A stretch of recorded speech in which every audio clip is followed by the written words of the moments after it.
morning, Athens. Welcome to Channel 21 News. I am Bella. And I'm Sarah. Thanks for tuning in. Breaking news. Reports are coming in that Hamlet, Prince of Denmark, has just made a statement to the press. We took to our #1 news reporter, Kendra Gulke, for some live reports of witnesses who overheard Hamlet give his soliloquy that could shed some light on this breaking story. Kendra, what can you tell us so far? Thanks, Bella and Sarah. I'm here at Athens interviewing witnesses about what they think the lines "to be or not to be" in his soliloquy meant.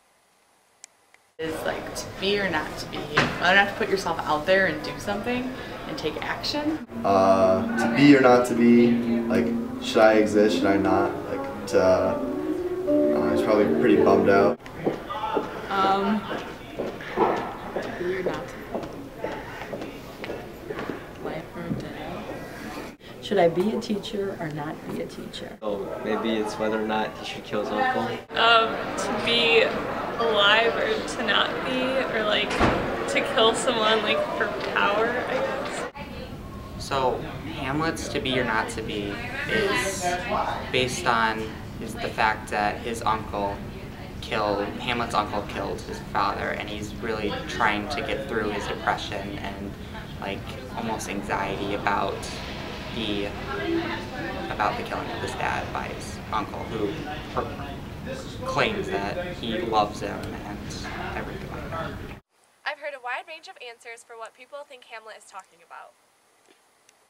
So it seems like people aren't really sure what Hamlet is saying here. Is there any indication of the type of person that Hamlet has become? Well, Bella, people aren't quite clear on that either. Take a look. Hamlet seems like to be or not to be is your big phrase, so he seems kind of unstable, a little contemplative of some big issue. He's probably pretty bummed out. Pissed off all the time.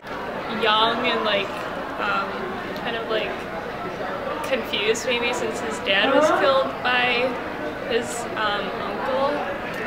So Thank you, Kendra. This just in. A manuscript has been delivered to us that has Hamlet's full soliloquy.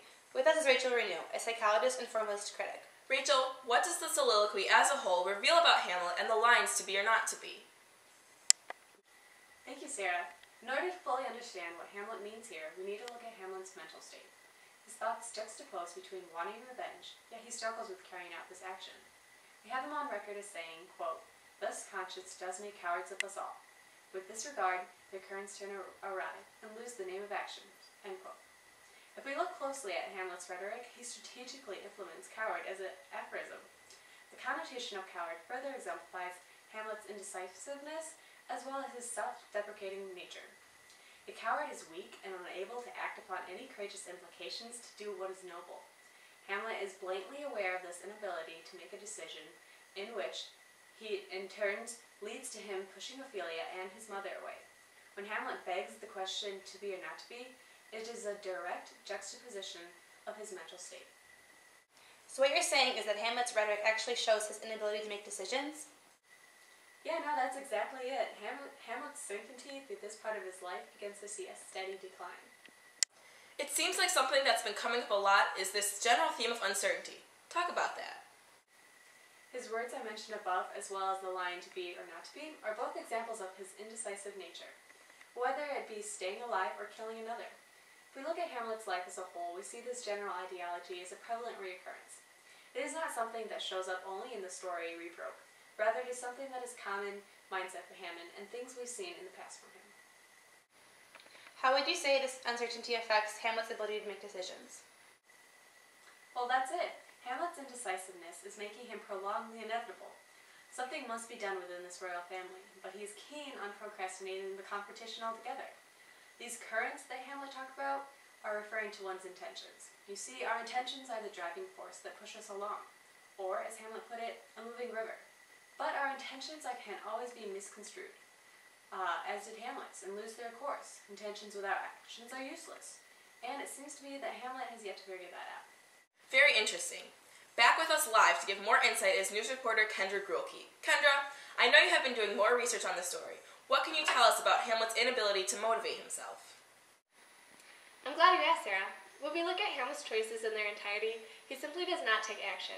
His father clearly states what he needs Hamlet to do, and yet up until this point, He still hasn't done anything.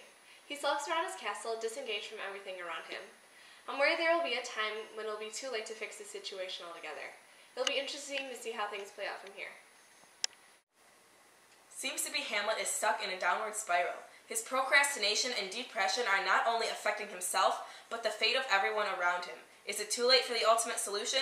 Stay tuned for tomorrow, when our undercover journalists, Rosencrantz and Guildenstern, get the dish on Hamlet. Thanks for watching. I'm Bella. And I'm Sarah. Channel 21 News, thanks for tuning in.